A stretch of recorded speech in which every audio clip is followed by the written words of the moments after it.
Perkenalkan, saya Khalif Muhammad Ibrahim sebagai Perdana Menteri Juanda.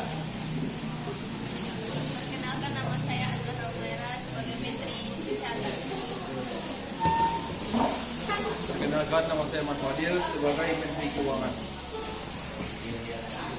Perkenalkan, nama saya Revana Taufila sebagai Menteri Pendidikan. Saya Elia Siskayulanda sebagai Menteri Infrastruktur dan Menteri Pertanian. Selamat pagi rekan-rekan, terima kasih telah hadir. Kita berkumpul di sini untuk membahas langkah-langkah strategis guna memulihkan dan meningkatkan ekonomi kita. Seperti yang kita tahu, banyak tantangan yang harus kita hadapi. Bina Perdana Menteri, saya sudah menganalisis data pendapatan dan pengeluaran. Defisit kita meningkat, kita harus perlu menyeimbangkan data kita agar masyarakat tidak terbebani. Kita juga harus memperhatikan dampak jangka panjang dari pemotongan anggaran. Pendidikan adalah kunci untuk masa depan yang lebih baik. Tanpa investasi di sektor ini, kita akan kehilangan generasi penerus yang berkualitas. Sektor pertanian juga krusial. Dengan pemotongan anggaran, kita bisa mengabaikan program yang mendukung ketahanan pangan. Kita harus meningkatkan investasi di pertanian untuk memastikan masyarakat kita tidak kelaparan. Kita bicarakan opsi yang ada. Bagaimana jika kita mengalihkan beberapa anggaran dari sektor infrastruktur yang tidak mendesak?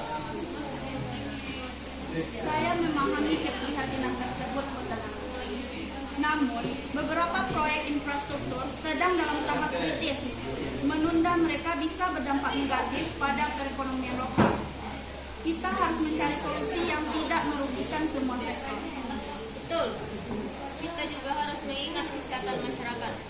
Jika tidak ada perhatian yang cukup pada kesehatan, dampak jangka panjang bisa menghancurkan ekonomi. Kita perlu anggaran untuk meningkatkan fasilitas kesehatan dan akses layanan. Mungkin kita perlu memperkenalkan program pembelajaran berbasis komunitas.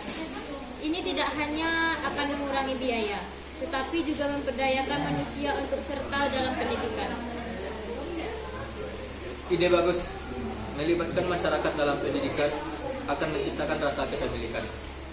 Namun, kita juga harus memastikan kualitas pendidikan tidak terpengaruh. Selain itu, kita bisa meluncurkan program pelatihan bagi petani muda agar mereka bisa menggunakan teknologi modern dalam pertanian. Ini akan meningkatkan produktivitas dan menghasilkan lebih banyak lapangan kerja. Setuju. Kita bisa mengintegrasikan pelatihan kesehatan dalam program pertanian tersebut. Edukasi tentang gizi yang baik sangat penting bagi para petani dan keluarga mereka. Jika kita harus menunda beberapa proyek, mungkin kita bisa fokus pada perbaikan infrastruktur yang mendukung sektor pertanian dan kesehatan, seperti jalan menuju desa-desa terpencil. Itu ide yang sangat bagus. Menghubungkan infrastruktur dengan sektor-sektor kita akan meningkatkan akses masyarakat. Mari kita buat daftar prioritas proyek yang mendukung tujuan.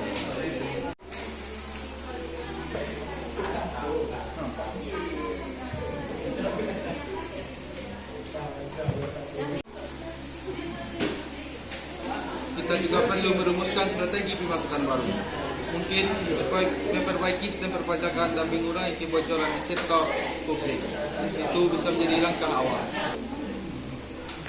Selain itu, bisa juga mengajak sektor swasta untuk berinvestasi dalam pendidikan dan pelatihan. Ini bisa menjadi kolaborasi yang saling menguntungkan. Kita bisa mengadakan forum dialog dengan petani dan pengusaha untuk membahas kebutuhan mereka. Ini akan membantu kita merumuskan kebijakan yang tepat. Setuju. Mari kita buat jadwal untuk forum tersebut dan libatkan semua pemangku kepentingan. Kita perlu mendengar langsung dari mereka terdampak.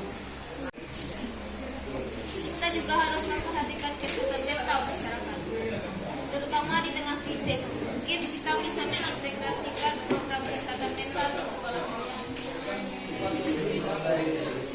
Itu ide yang luar biasa. Pendidikan tentang kesehatan mental penting untuk mengurangi stigma dan membantu generasi muda. Baiklah, mari kita ringkaskan. Kita akan menyusun proposal terkait pengalihan anggaran, program pelatihan, serta forum dialog dengan pemangku kepentingan. Masing-masing menteri harus menyiapkan laporan dalam 1 minggu.